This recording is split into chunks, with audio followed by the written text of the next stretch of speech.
그 18장 12절에서 27절 말씀은 예수님께서 대제사장 가야바에게 끌려가서 신문을 받으시는 장면과, 그리고 베드로가 나는 예수님의 제자가 아니라고 부인하는 장면이 교차돼서 얘기되고 있습니다. 12절에서 14절 그리고 19절에서 24절은 신문을 받으시는 장면이 나와 있고, 15절에서 18절 그리고 25에서 27절은 반대로 베드로가 예수님을 부인하는 장면을 하고 있어요. 우리가 그걸 통해서 특징적인 게 무엇이냐면, 예수님은 이제 우리가 20절을 보면 내가 드러내놓고 세상에 말하였노라 라고 하고 있어요. 내가 드러내놓고 세상에는 말하였노라. 은밀하게는 아무것도 말하지 아니하였거든 라고 하면서, 이 대제사장 가야바의 그 아랫 사람들이 예수님을 신문하면서 억지로 거짓 혐의를 만들려고 할 때, 이제 나는 은밀하게, 나는 당당하게 사람들이 보이는 앞에서 진리를 이야기했다라고 공개적으로 이야기하지만, 베드로는 자신의 신분을 숨기면서 나는 아니다라고 하죠. 예수님은 나는 진리를 말하는 자다라고 얘기했다면, 베드로는 자기는 관련이 없는 자라고 극구 부인하게 됩니다. 3번이나 부인하게 되죠. 그것이 반대되는 차이라고 할 수가 있습니다. 우리가 먼저 그 가야바에게 끌려가서 신문을 받으시는 그 장면을 한번 보면, 이 세상 권력과, 그러니까 정치와 종교, 세상 권력과 부패한 종교가 불의와 불법을 저질렀을 때 당당하고 담대하게 맞서시는 예수님의 모습을 오늘 요한복음 말씀은 들려주고 있습니다. 그래서 우리가 예수님을 잡아 결박했던 자들, 그리고 대제사장에게 끌려간 사건이 우리에게 전달하는 메시지가 무엇인지 먼저 살펴보고자 합니다.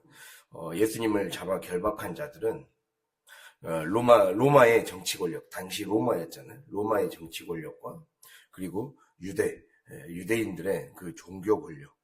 아까 우리가 어제도 얘기했듯이 이 3절에 군대가 나왔고, 그리고 대제사장들, 바리새인들에게서 얻은 아랫사람들. 그래서 군대는 1000부장 정도에 해당하는, 600명 정도에 해당하는 군대가 나왔고, 그리고 여기 아랫사람들, 대제사장들의 아랫사람들, 이 말은 성전 경비대, 유대 성전 경비대를 말해요. 한마디로 예수님 한 사람 잡으려고 로마의 군사들도 출동하고, 그리고 유대인들의 성전 경비대, 군대가 거의 좋게 크게 잡아도 거의 1000명 가까이가 예수님 한 명 잡으려고 왔다라는 것을 알 수가 있습니다. 우리가 이걸 통해서 예수님은 우리 어제 말씀드렸듯이 십자가의 길이 승리의 길이고, 십자가의 길이 영광의 길이라고 말씀하시죠. 십자가는 세상의 죄와 불의, 그리고 심판에 대해서 이 죄와 악을 폭로해서 그 합당한 형벌을 받게 될 것임을 말씀하는 게 바로 십자가가 말씀하는, 그래서 십자가가 우리를 진정한 승리로 가져다주는 그런 길이라고 말씀합니다. 그래서 하나님의 아들 예수님을 믿지 않고 영생의 천국 복음을 끝끝내 거부하는 것이 바로 죄라는 거예요. 우리가 이 죄를 딱 한마디로 요약하자면 복음을 받아들이지 않는 것, 하나님의 말씀에 순종하지 않는 게 바로 죄라는 거죠. 복음을 받아들이지 않고 믿지 않는 것. 그래서 우리가 요한복음 3장 36절에 보면, 아들을 믿는 자에게는 영생이 있고, 아들에게 순종하지 않는 자에게는 영생을 얻지 못하고 도리어 하나님의 진노가 그 위에 머물게 된다, 이렇게 나와 있어요. 믿음과 순종은 이 동의어입니다. 동의어. 믿는다면 바로 하나님의 말씀을 따라서 순종하게 되어 있다라는 거예요. 그것이 우리에게 당연히 따라오는 거죠. 그래서 어제 우리가 이 요한복음 16장 얘기했을 때 승리의 길은 이유가 세 가지였어요. 죄에 대하여, 의에 대하여, 심판에 대하여 세상을 책망한다. 중요한 게 세상을 책망한다는 거예요. 책망한다는 거는 우리의 죄를 폭로한다는 거예요. 죄를 폭로하여서 우리가 지옥 갈 수밖에 없는 죄인이다라는 것을 십자가를 통해 드러내는 역할을 한다는 거예요. 그럼 그 이제 책망한다라는 거는 돌아오기를 바라는 하나님의 마음이 들어있는 거죠. 십자가의 앞에서 다시 회개하여 돌아오라라는 것을 우리에게 말씀합니다. 그래서 아까 그 죄는 복음을 거부하는 거, 그래서 믿지 않는 거라고 했고, 의는 한마디로 우리가 의로움이라는 것은 하나님과의 관계를 말하는 거예요. 하나님과의 관계가 좋은 것을 의라고 그러죠. 한마디로 쉽게 얘기하자면. 그러나 이제 우리가 그래서 그래서 이 이사야 59장 보면 하나님과 우리 사이에 그 담이 생겨서 기도가 들려질 수 없다.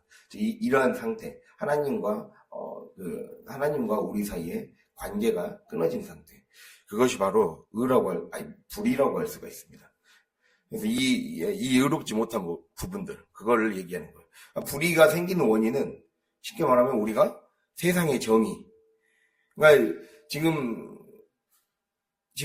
유대 경비대, 특히 유대 경비대가 더 그랬죠. 아까 성전 경비대가 출동했다고 했는데, 유대인들이, 제사장들이 십자가 예수님을 못 박았던 가장 중요한 이유 중에 하나가 자기네들이 붙잡고 있던 하나님에 대한 잘못된 관념, 자기네들만의 신앙의 공식, 그걸 버리지를 못한 거죠. 네. 자기 생각이 옳다고 생각하고 자기가 믿는 하나님이 맞다고 생각하는 그런 오류에 빠져 있었죠. 하나님을 잘못 보고 있었다는 거예요. 그래서 예수님도 그들에게, 바리새인과 서기관들에게, 너희가 하나님을 믿는 열심은 좋을지 몰라도 진짜 하나님이 어떻게 세상을 사랑하시고 어떻게 구원하길 원하시는지 그거에 대해서 관심이 없다고 했어요. 우리가 우리는 열심으로 구원받는 게 아니라 하나님을 제대로 믿고 그분의 뜻에 순종함으로써 구원을 받는다는 것을 우리가 기억해야 됩니다. 그래서 결국 그들은 자기네들이 정해놓은 자기네들의 의, 자기네들의 상식, 그들만의 철학의 잣대로 의로움과 불의를 딱 재단하면서 예수님은 잘못된 거다라고 말씀한 거죠. 그래서 예수님은 저주받을 자로 보며 낙인 찍은 자, 그리고 이제 심판에 대하여 세상을 책망하시리라 그랬죠. 심판은 한마디로 이 모든 걸 종합해서 세상 임금이 심판을 받는다. 즉 이 모든 것 배후의 역사는 마귀가 심판을 받는다라고 책망을 받겠다라고 얘기하죠. 그래서 이 모든 것 배후의 역사는 거짓과 어둠이에요. 세상 주관자, 공중의 권세 잡은 자 마귀를 멸하시고 이기시는 승리의 사역을 감당한다라고 하고 있어요. 그래서 예수님은 우리의 죄를 속하기 위해 이 땅에서 오셔서 십자가를 지셨죠. 속죄라고 그러죠. 이 속죄의 가장 중요한 기능 중에 하나가 바로 승리자. 주님은 사망 권세를 이기시기 위해 오셨다라는 거예요. 사망 권세를 이기시기 위해. 이 승리의 사역을 감당하기 위해 우리의 죄, 우리의 불의, 그리고 심판받을 수밖에 없는 우리의 마귀에게 사로잡혀서 마귀에게 사로잡혀서 살아가는, 마귀의 다스림을 받으며 살아가는 우리가 결국에는 심판받을 수밖에 없고 죽을 수밖에 없는 자다. 그러나 예수 그리스도의 십자가로 이 모든 죽음의 권세를 깨시고 이겨내셨다라고 말씀합니다. 그래서 우리가 이걸 적용해 봤을 때 아까 제가 성경에서 믿지 않는 것은 순종하지 않는 거라 했어요. 영생이라는 것은 한마디로 거듭난다라는 것을 말한 겁니다. 이 요한복음 3장 3절 보면 3장 3절에 의하면 하늘로부터 오시는 성령에 의해 다시 태어나는 것. 영생을 정의하자면 하늘로부터 오는 성령님에 의해서 우리 각자가 다시 태어나는 것. 이게 바로 영생이라고 할 수가 있습니다. 그래서 바울이 아니라 예수님이 니고데모랑 대화를 했을 때 요한복음 3장에서 물과 성령으로 나지 아니하면 하나님의 나라에 들어갈 수 없다. 또 하나님 나라를 볼 수 없다. 볼 수도 없고 들어갈 수도 없다. 이렇게 말씀하고 있습니다. 그렇게 했을 때 물과 성령이라는 것은 성령이 우리가 그 세례를 받을 때 이제 이제 우리는 약식으로 세례를 하지만 보통 침례교나 이런 데서는 완전히 물에 담갔다가 물에 자신의 몸을 완전히 적셨다가 다시 나오죠. 즉 우리 성령이 마치 세례를 받을 때 물이 머리와 온몸을 퍼붓듯이 부어지잖아요. 그런 것처럼 온몸이 이렇게 잠겨지는 것처럼 위에서 오는 성령 하나님의 힘이 거부할 수 없는 힘으로 완전히 퍼부어지고 적셔져야 하나님의 나라를 볼 수 있다는 거예요.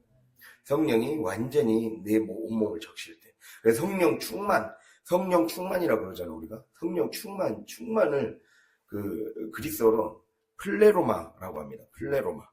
가득 채워지는 거. 완전히 가득 채워진 상태를 플레로마라 그래요. 그냥 채워지는 게 아니라 가득 채워져서 온몸을 흠뻑 적셔서 하나님이 주신 것 외에는 다른 어떤 것이 남지 않게끔 되는 것. 그것이 바로 성령 충만의 상태예요. 그래서 근데 여기서 중요한 핵심이 완전히 채워진 상태이면서도 개인의 능력에 맞게 채워진 상태예요. 즉 하나님이 각자에게 맞게 각자의 그릇과 형편에 맞게 하나님이 주셨다라는 거예요. 우리가 1달란트 받은 자, 5달란트 받은 자, 2달란트 받은 자 이렇게 말했을 때 이 1달란트 받은 우리는 늘 세상의 관점에서만 생각해요. 저 사람은 1달란트 받은 사람은 뭔가 실적을 잘 올리지 못해서 잘 못했기 때문에 1달란트 받았겠지. 세상의 관점은 늘 그렇게 생각해요. 5달란트 받은 자는 뭔가 잘한 게 있으니까 저렇게 했겠지. 근데 그게 아니라는 거예요. 하나님이 어떤 뜻이 있으셔서 그러한 그릇 크기로 만드신 거예요. 그게 중요한 게 아니에요. 자기가 1달란트 받았든 2달란트 받았든 5달란트 받았든 충만하게 채워져야 돼요. 충만하게 성령으로 적셔지는 게 중요한 거예요. 그래서 바울은 그 말을 했죠. 빌립보서 4장 13절에서 내게 능력 주시는 자 안에서 모든 것을 할 수 있다. 우리는 능력 주시는 자 안에 머물러 있는 것이 중요한 거예요. 머물러서 그분의 뜻 안에, 그게 뜻 안에 있는 것. 그래야 우리가 영생의 힘이 발휘될 수 있는 그 공간으로 들어갈 수 있는 거죠. 내게 능력 주시는 자 안에 있을 때 영생의 시간대, 영생의 공간대로 진입하며 살아갈 수 있는 거예요. 하나님의 나라를 볼 수 있고 인식할 수 있고 경험하며 살 수 있다는 거죠. 우리가 그러한 삶이 될 수 있기를 바랍니다. 이렇게 결국에는 성령으로 영생의 이 생명수가 넘치게 공급되지 않는 자, 또는 사실 이 요한복음을 통해 하나님이 우리에게 전체적으로 얘기하는 거거든요. 요한복음 전체가 그 영생을 증거하고 증언하는 표적을 보고도 영광의 빛을 거절하는 자. 우리 요한복음을 어떻게 이해해야 되냐면 1장 14절에 보면 말씀이 육신이 되어 우리 가운데 거했을 때 그의 영광을 보니라고 했어요. 그때 하나님의 은혜가 충만해져서 주님과의 관계가 회복되는 거거든요. 근데 여기서 말씀이 육신이 되어가 표적이에요, 표적. 그래서 요한복음을 딱 하나만 얻으면 1에서 12장을 표적이에요, 표적. 예수님이 나타나신 그 표적을 다루고 있고 13에서 21장은 영광을 다루고 있어요. 그 표적의 모든 것의 종착점은 영광인 거예요. 그래서 그 영광, 표적을 보고도 영광의 빛을 거절하는 자. 그것은 바로 그러한 자는 반드시 죄에 대해서, 불의에 대해서 책망을 들어야 하는 순간이 올 거라는 거예요. 그래서 우리는 죄에 대해, 불의에 대해, 즉 나의 기준과 내가 키워오고 붙잡아온 세상적 방식, 세상적인 힘, 내 식대로 살아왔던 삶의 태도, 그래서 그것이 습관으로 나타나고 하나님이 이 부분에 대해서 우리에게 교정할 것을 요구하시고 그래서 하나님의 뜻으로만, 성령으로만 가득 채워질 것을 그렇게 요구하시는데, 그거에 대해서 우리가 귀를 막고 듣지 않을 때 우리는 성령의 책망을 듣게 될 거라는 거예요.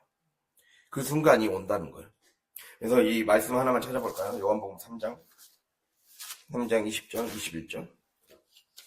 오늘 앞에 서두에 이 말씀을 드린 이유가, 오늘 이 말씀을 이해하는데 그 중요한 해석의 키가 되기 때문에, 이 말씀 앞에 들려주거든요.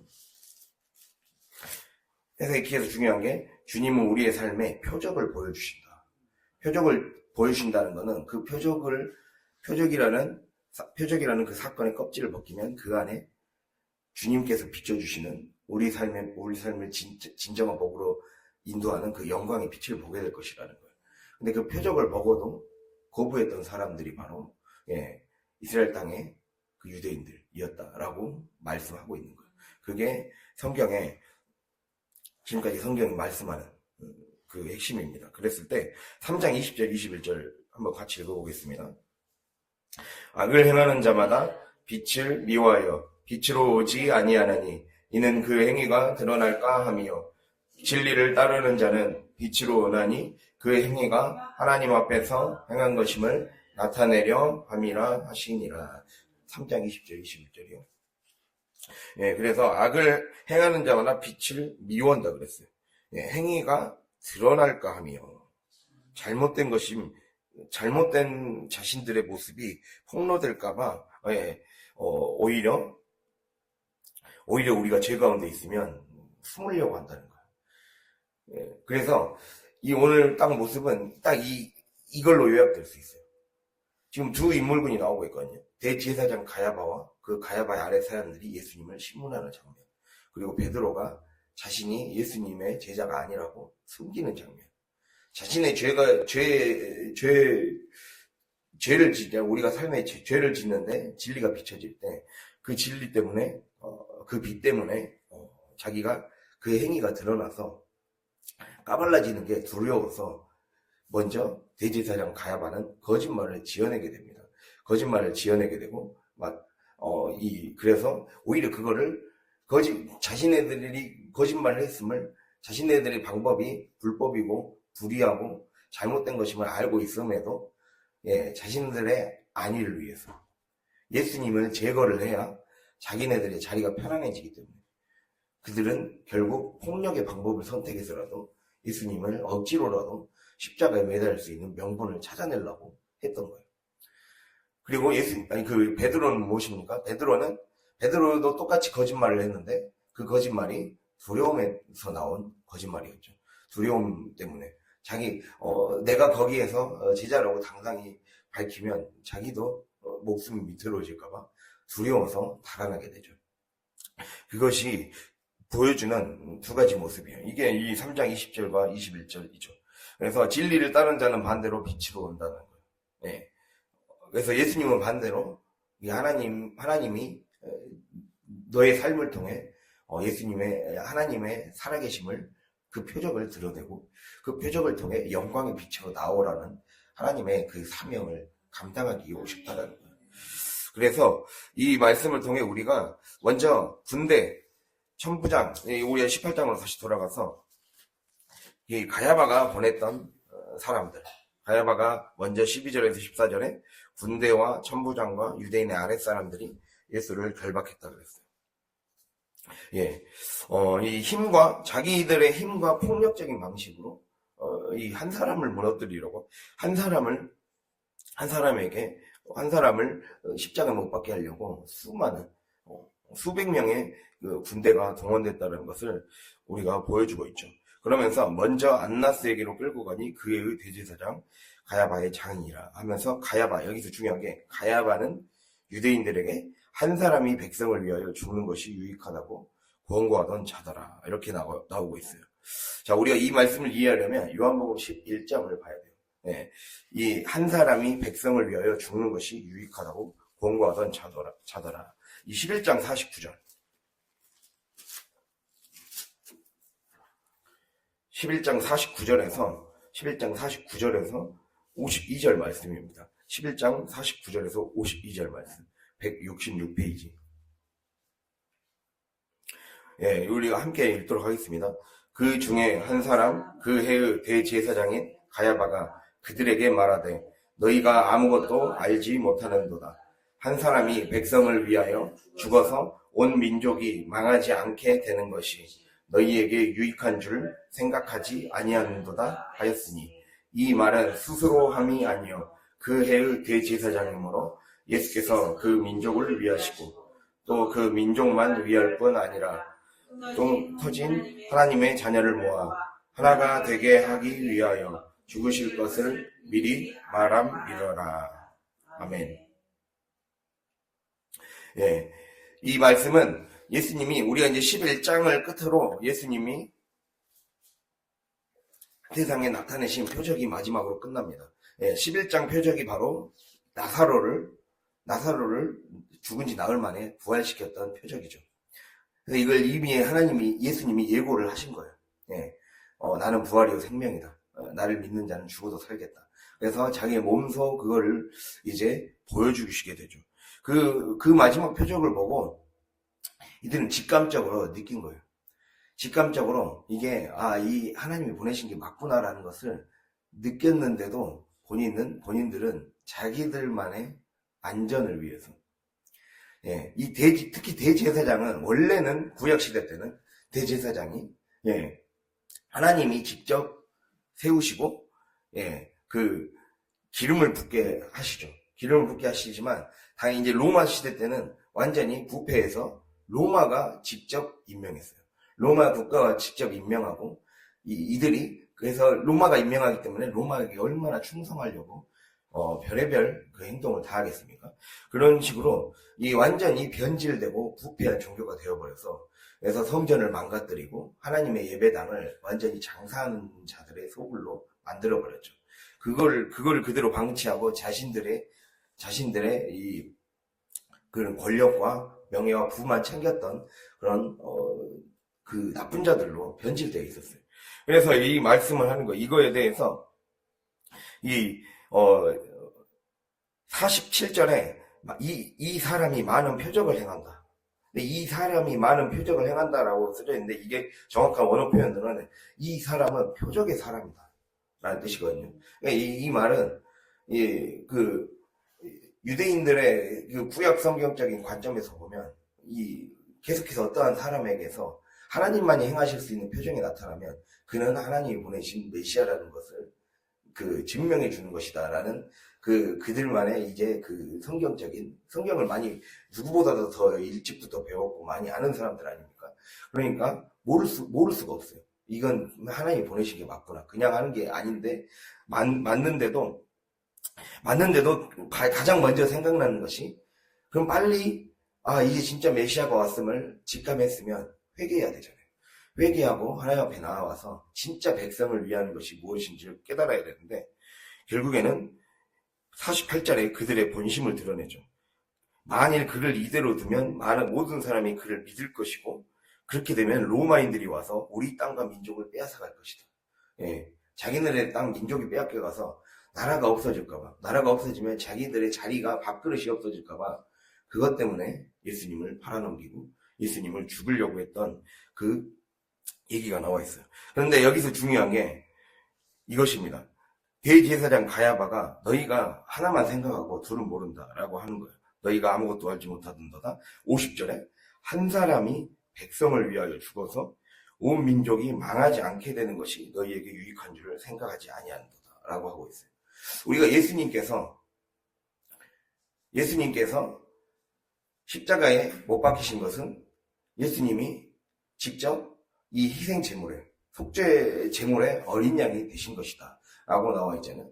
근데 지금 대제사장이 그 말을 했어요. 한 사람이 온 민족이 망하지 않게 희생되는 것이 민족을 위하여 좋은 것이다 라고 하면서 이거를 이 요한복음의 저자인 사도 요한이 해석을 해주고 있어요.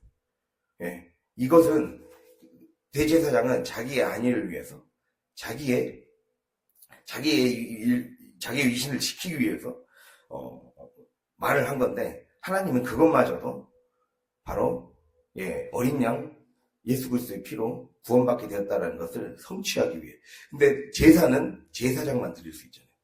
예, 제사는 제사장만 드릴 수 있잖아요. 그래서 제사장이 직접 그 말을 하게 하심으로써 하나님이 그 역사를 이루셨다는 거예요. 이게 기가 막힌 하나님의 섭리죠. 유대인들은 그렇게 했는데, 더군다나 6월절에 예수님은 돌아가셨어요. 6월절. 6월절 하면 뭡니까? 6월절 하면 애굽의 속박으로부터 하나님이 이스라엘을 구원하셔서 홍해에서 건져내셔서 광야로 인도하신 날을 기념한 날이 6월절 아닙니까? 그 6월절에 예수님께서 그 어린 양, 6월절에 어린 양으로 돌아가신 거예요. 어린 양의 피를 문설주에 바르면 그 죽음의 신이 넘어갔듯이 예수님의 피로 그 죽음이 넘어가게 된 거예요. 그래서 우리가 어제 그 18장 얘기 드렸잖아요. 18장에서 제자들과 함께 동산에 들어가셨다 그랬어요. 동산에 들어가셨다는 것은 이 영적으로 보면 이제 홍해를 통과한 것과 똑같은 거예요. 홍해를 통과한 거. 내가 직접 모세가 백성들을 이끌고 이스라엘 백성들을 구원하기 위해 건너왔듯이 예수님께서 이제 죽음의 땅에 머물지 말고 나라와 함께 생명을 뽑히기 위해 이 인류를 구원하기 위해 함께 동산으로 들어가자는 거예요. 다시 회복하기 위해. 그 사역에 그 상징의 의미가 숨어 있어요. 그래서 우리가 이걸 통해서 이렇게 하나님은 제가 이 말씀을 계속 드리는 이유가, 우리가 이전에 모형론에 대해서 제가 얘기 드렸잖아요. 우리가 하나님은 우리의 삶에 여러 가지 사건을 통해 계속해서 드러내시고 있어요. 그래서 하나님의 뜻을 사건을 통해 드러내세요.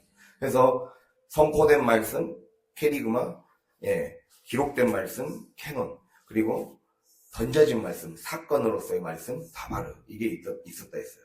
이 다바르라는 사건의 말씀이 우리를 이제 인도하는 거예요. 우리를 삶에서 벌어지는 사건과 그냥 우연으로 했던 말 같은 것도 다 하나님은 그 모든 소재를 구원의 소재로 사용하실 수 있는 분이라는 거예요. 그걸 얘기하죠. 대제사장 가야바가 자기의 안위를 위해서, 자기네 안전을 위해서, 그래서 자기네도 잘 먹고 잘 살려고 했던 그 말이 어린 양의 피로 이스라엘 백성을 구원하고 더 나아가서 온 인류를 구원하는 그 길을 여신 사건이 되었다라는 거예요. 그래서 우리는 이 삶에서의 사건, 이 사건은 표적으로 나타나는 그 사건을, 표적은 뭐 사인이거든요. 하나님은 우리의 삶에 계속해서 사인을 주신다는 거예요. 그 사인은 그 표적의 껍질을 벗겨내면 영광의 빛을 보는 거라는 거예요. 그 영광의 빛은 당연히 누구에게나 비치게 돼 있다는 거예요. 그 빛을 거부하고 등을 돌릴 것이냐, 아니면 눈을 감을 것이냐, 혹은 그 빛으로 나와서 살아날 것이냐. 빛이 비춰지는 그 공간 안으로, 영생 안으로 들어오라는 거예요. 동산 안으로 들어오라는 거죠. 잃어버렸던 애들, 파괴되었던 내 가정, 박살났던 내 삶을 다시 회복하기 위해, 내 삶의 동산을 다시 태초의 에덴 동산으로 회복하시기 위해 주님이 들어오라는 사인을 하고 계시는 거예요. 그래서 그 영광으로 들어오라는 거죠.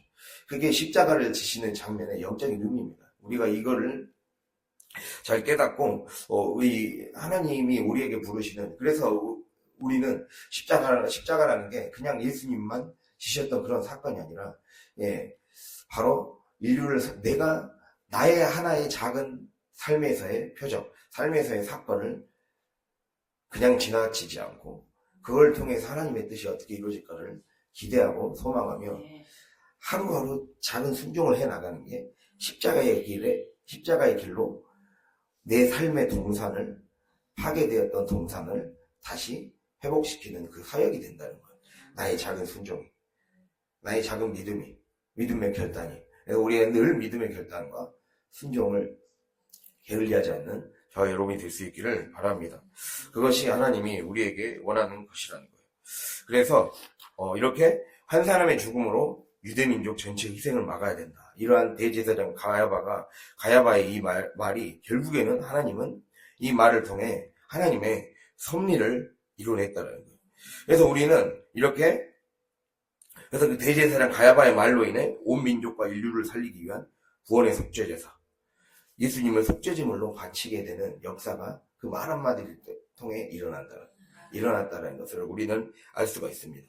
그래서 이것이 바로 하나님이 우리에게 일상의 사건과 사건 속에 등장하는 사람들의 언행 하나하나를 허투루 넘기지 말라는 하나님의 뜻이라는 겁니다. 하나님은 이 예수님의 십자가 사건은 우리의 삶의 모형이 되는 거예요. 내 삶에. 나를 통해 이제 나도 이 길을 모델이에요. 그러니까 예수님이 걸어가셨던 공생의 길과 예수님이 하셨던 말씀, 그리고 그분이 취하셨던 행동, 그분이 어떻게 십자가를 지시게 된 모든 장면 하나하나가 우리가 그걸 말씀을 곱씹고 자꾸 묵상을 하잖아요. 그러면은 그 말씀의 사건이 내 사건이 된다는 거예요. 이게 성경의 진리입니다. 성경에서 일어나는 일들은 나에게도 일어나게 되어 있습니다.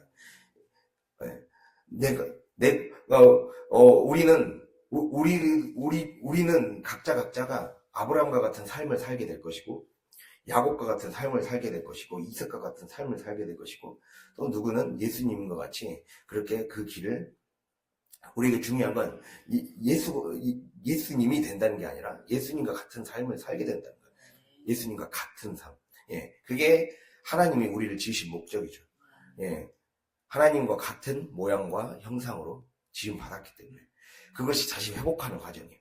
이 형상이라는 건 그걸 얘기하는 거예요. 붕어빵 틀에 딱 끼면 그 모양대로 그대로 붕어빵이 나오듯이, 하나님은 우리의 삶에 잘못 찍혀져 있던 마귀의 형상, 우상의 형상, 내가 형성해온 세상의 형상을 지워버리고 그 안에 하나님의 형상, 예수님의 형상을 도장처럼 박혀지게 되는 과정이에요. 그렇기 때문에 그러한 삶을 살게 하기 위해 하나님은 우리의 삶을 여러 가지 사건을 통해 자꾸 그 순종의 길로 우리를 초대한다는 거예요. 그 빛으로 나와라 이제는. 너희가 삶에서 수없이 우리가 조금만 더 신경 쓰고 조금만 더 묵상의 마음으로 살아가다 보면 성경에서 일어났던 일, 나에게도 이미 던져진 사건을 통해 말씀하시고 계시구나. 그걸 순종하면 나도 하나님의 말씀을 이루어가는 사람이 되는 거구나. 이거를 기억해야 됩니다. 그래서 이렇게 이 모든 것이 바로 섭리라는 거예요.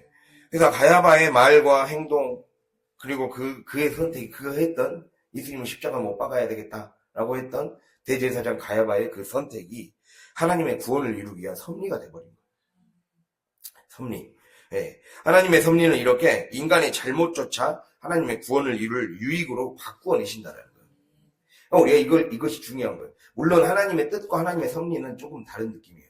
하나님의 섭리 안에 하나님의 뜻이 포함되어 있는 거예요. 그러니까 하나님의 뜻은 당연히 죄를 짓지 않는 거죠. 우리가 대제사장 가야바 같이 되지 않아야 되죠. 우리가 믿기 이전에 하나님의 진노를 받을 수밖에 없는 그런 모습으로 다시 돌아가서는 안 되죠. 그건 하나님의 뜻이 아니에요. 그러나 하나님은 우리의 이전의 죄와 우리의 이전의 허물, 내가 하나님을 제대로 순종하지 못하고 방황하고 내 하고 싶은 대로 살아갔을 때 그 죄악마저도 하나님은 섭리로 구원을 이루기 위한 근육으로 쓰실 수가 있다는 거예요. 우리가 이거를 기억해야 됩니다. 그래서 하나님, 우리의 삶, 이전에 내가 하나님을 제대로 믿지 않았을 때 잃어버렸던 몇 년, 잃어버렸던 몇십 년, 이게 잃어버린 게 되지 않도록 하나님 구원을 위한 소재로 써주시고 나를 그렇게 다듬어 주셔서 다시 하나님의 일꾼으로 만들어 주십시오. 이러한 자세가 우리 안에 그 기도가 돼야 돼요. 결국에는 그것을 위해서 십자가에 못 박히신 거예요. 우리를 다시 빚어내기 위해. 다시 빚어지는 거예요. 그래서 요셉도 얘기하잖아요. 요셉도 창세기 45장에서 이제 형들이 그 기근 때문에 애국으로 다시 식량을 얻으러 돌아왔을 때 이 요셉이 형들에게 이제 자신의 정체를 밝혔을 때 이제 두려워서 피하려고 했잖아요. 그때 45장 5절에 두려워하지 말라고 하면서 하나님이 생명을 구원하시려고 나를 당신들보다 먼저 보내셨나이다 라고 나와 있어요. 요셉은 가족 내에서 찢어지고 또 형들의 미움 때문에 시기 때문에 버려지는 아픔을 겪었지만 그러나 요셉은 이 과정을 통해 하나님을 더 만나게 되었고 하나님을 더 의지하게 되었고 이걸 통해서 그의 고백이 바뀌는 거예요. 하나님이 나를 구원하시려고 여기까지 나를 인도하셨다라는 거예요. 그래서 우리가 이렇게 우리의 삶이 늘 하나님의 구원 계획 스토리에 나를 위치시켜야 돼요. 네. 그렇게 나를 딱 위치시켜서 그래서 우리는 내가 그냥 이 땅에 그냥 살아오는 사람이 아니라 이제 나도 예수님의 이야기 속에 들어간 사람이에요. 영생의 이야기 속에.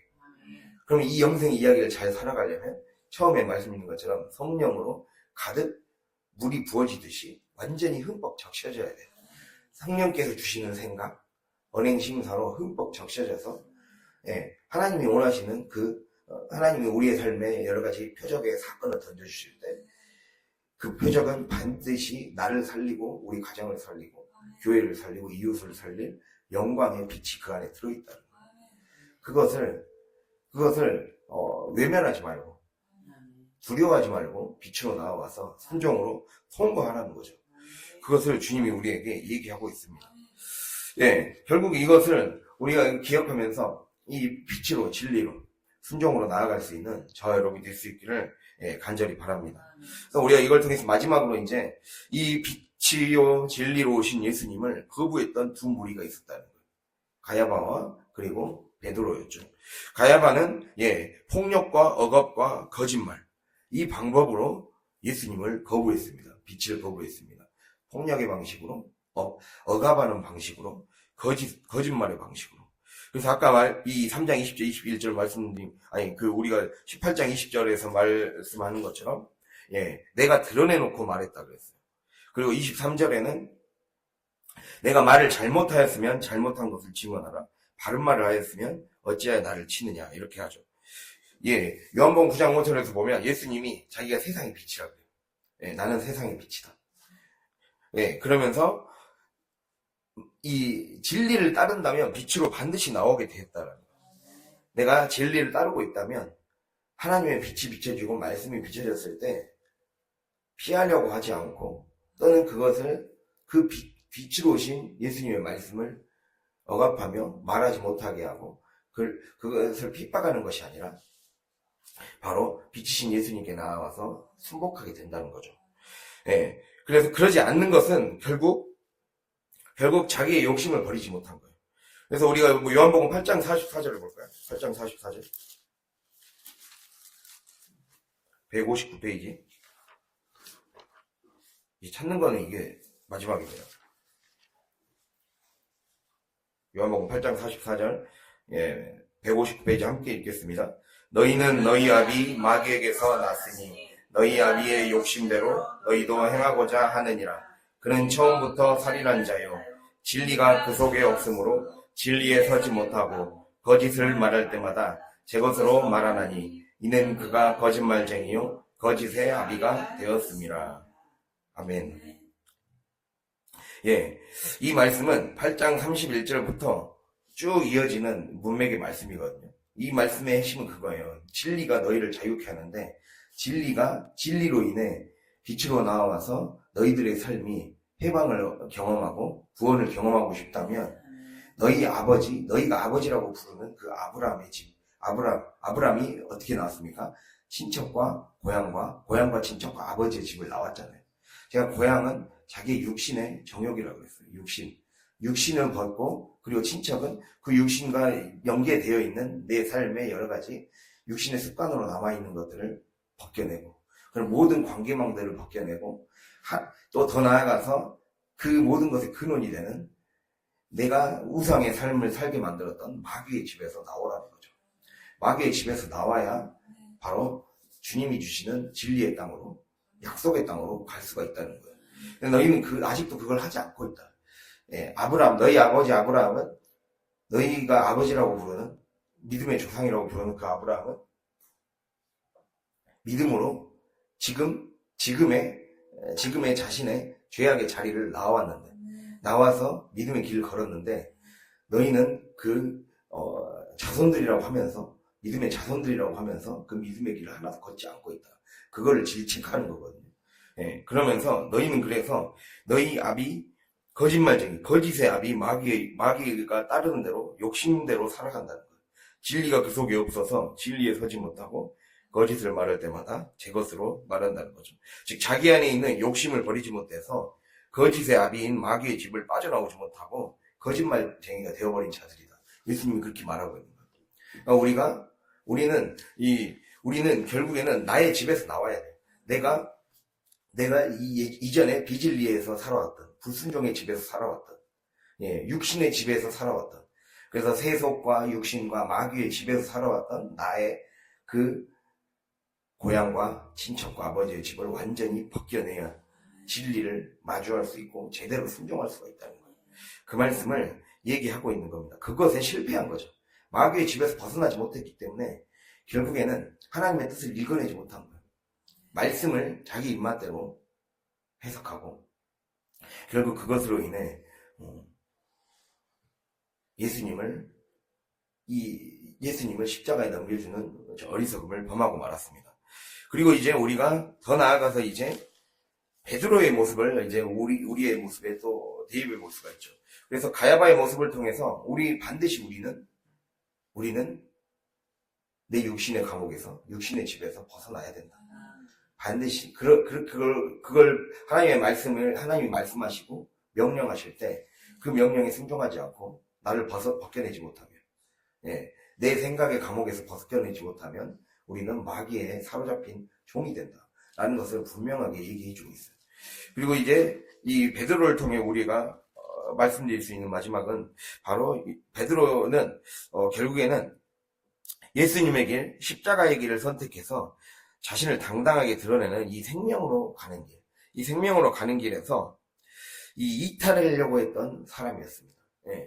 곤란한 상황, 어려운 상황, 환란이 닥치자. 그래서 이 환란을 딱 상기시키는 상징적인 말이 바로 18절이 있죠. 18절. 저는 딱 이 18절이 딱 눈에 들어왔어요. 18장 18절이. 그때가 추운 고로 종과 아랫사람들이 불을 피우고 서서 쬐니 베드로도 함께 서서 쬐더라. 이 말씀이 나와 있어요.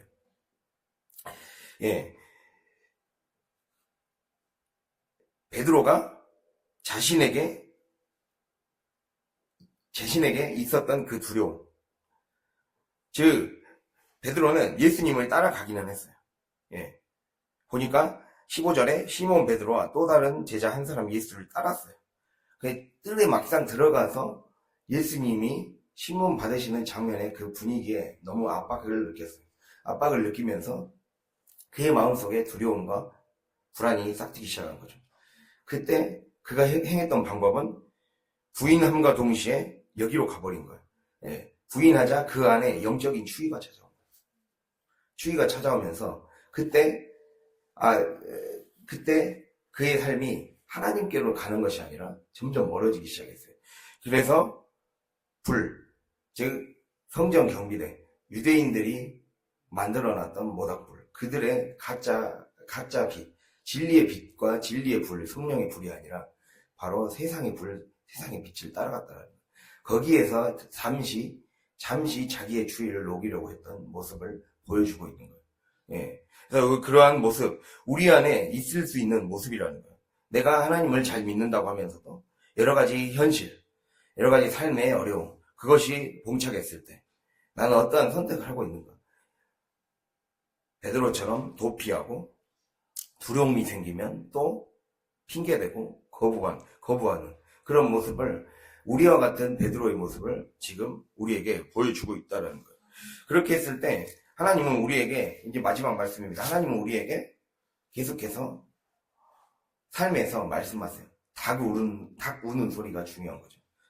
주님은 우리에게 그 영적 추위를, 우리의 삶에 영적인 추위가 찾아왔을 때 나를 매섭게 몰아치고 나의 목숨을 위협하는 것만 같고 내 물질을 위협하는 것만 같고 나의 몸과 내 가정을 힘들게 하는 것만 같은 그 상황이 왔을 때, 그 영적 추위가 다가왔을 때 나는 어디로 가서 불을 쬐는가?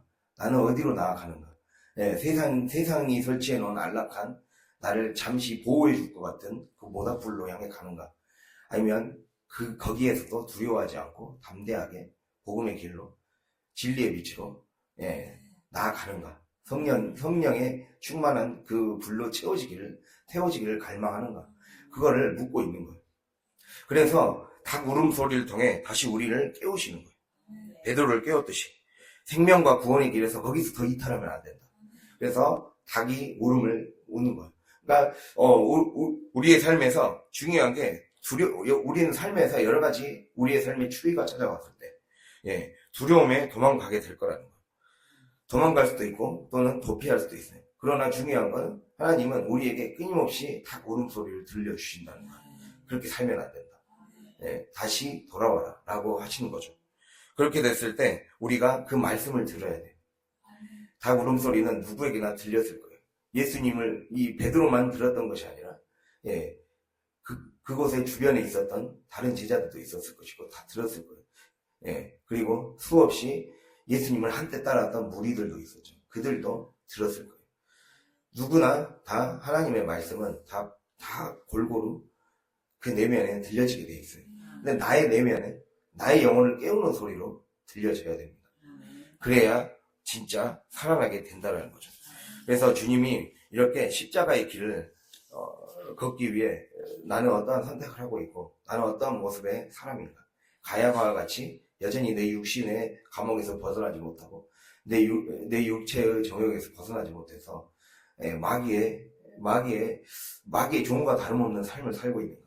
아니면 하나님을 베드로와 같이 하나님을 순종한다고 하면서도 삶의 여러 가지 가정에서 직장에서 그 삶의 여러 가지 추위가 찾아왔을 때 내가 그 추위를 세상적인 방법으로 피하려고 하고 있는 것. 그것을 우리에게 얘기하고 있습니다. 그때마다 하나님은 우리에게 계속해서 닭 울음소리를 들어주시는 거예요.